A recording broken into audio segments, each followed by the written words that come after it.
2019년 국제자금 세탁 방지기구 FATF 상호평가 등을 배경으로 금융감독 당국의 자금 세탁 방지 검사가 강화되면서 보험회사 적발 사례가 증가하고 있습니다. A생명보험은 2016년부터 2018년의 검사 기간 중 62개 법인과 보험계약을 체결하면서 실소유자를 확인하지 않았거나 단계별 실소유자 확인 절차를 제대로 수행하지 않는 등 고객 확인 의무를 이행하지 않은 사실이 확인돼 제재를 받았습니다. 또 B생명, C생명, D생명보험 등도 법인과 보험계약을 체결하는 과정에서 실제 소유자 확인 의무를 지키지 않는 등 위규 사실이 드러나 제재를 받았습니다. 처음으로 FATF의 평가를 받게 되면서 자금 세탁 방지 대책을 둘러싼 보험회사들의 관심과 부담이 함께 커지고 있습니다.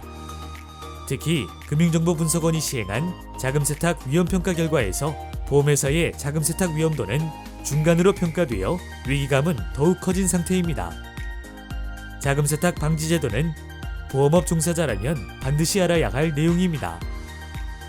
이번 교육과정은 금융회사 등의 전 사원이 알기 쉽게 새롭게 변경된 자금 세탁 방지 제도에 대해 이해할 수 있도록 만들었습니다. 특히 특정 금융거래정보 보고 및 감독 규정에서 요구하는 교육 내용을 모두 반영하였습니다. 자, 그럼 강의를 시작해볼까요? 자, 보험 계약을 악용하는 사례인데요. 자, 화면에서 보시는 것처럼 그 장기성 금융상품인 보험 계약을 고액으로 일시납 계약을 한 후에 단기간에 해약하는 그런 계약을 체결했다면 이건 뭔가 자금 세탁과 관련된 위험이 있다고 보고 의심거래로 보고 반드시 그 금융정보보호원에다가 신고를 해주시라는 것이죠. 왜냐하면 우리가 자금 세탁이라는 것은 그죠, 불법적인 자금이 마치 그 합법적인 정상적인 수익인 것처럼 여러 가지 금융거래를 여러 번 해서 그 정상적인 수익인 것처럼 가장하는 것이기 때문에요. 자, 그럼 이런 식으로 이제 보험계약이 왔다 갔다 이렇게 그 체결했다가 해약하고 자, 그 보험회사에서 다시 돌려주고 이런 식으로 하게 된다면 그쵸, 이 마치 합법적인 돈인 것처럼 가장할 수가 있기 때문에 자, 이건 의심거래로 보셔야 되는 것이죠. 자, 두 번째 보험계약의 악용 사례는 뭐냐면요.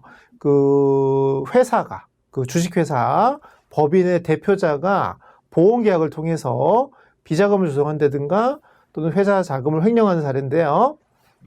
자, 법인이 일단 보험계약을 합니다.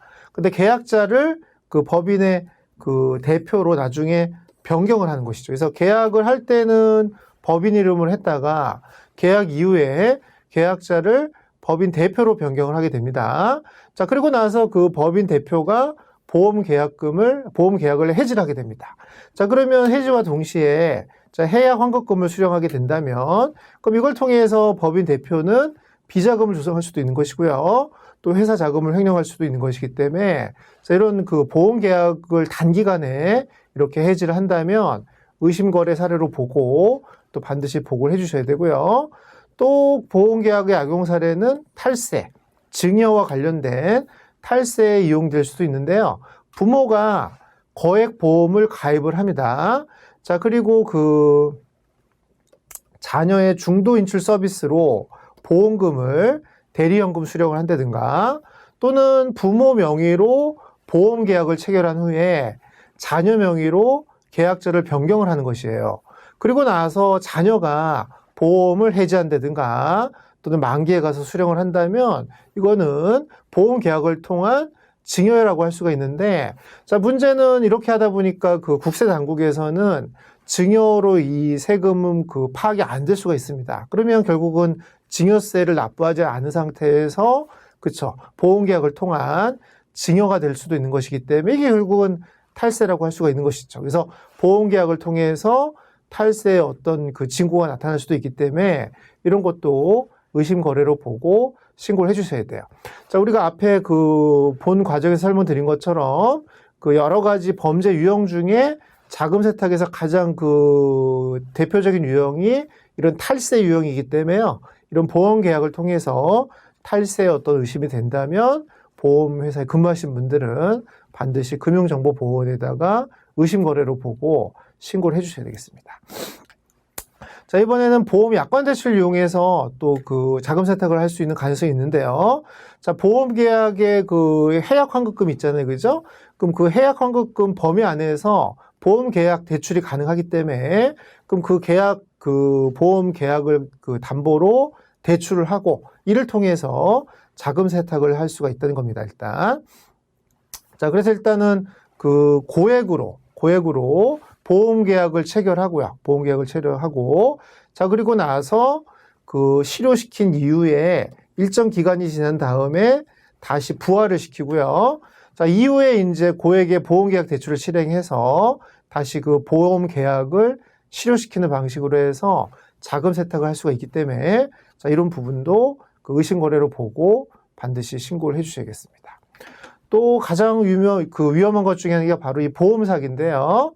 그 자살 또는 살인과 같은 고의에 의해서 어떤 사고를 발생시킨다든가 또 이제 허위 입원을 한다든가 또는 사고 내용을 그 조작을 해서 다양한 유형의 보험 사기가 발생하면 자, 그래서 그런 보험금을 가지고 또 불법 자금화 시키는 자, 그런 경향이 있기 때문에 보험 사기를 이용한 자금 세탁의 그 사례도 많이 있었기 때문에요.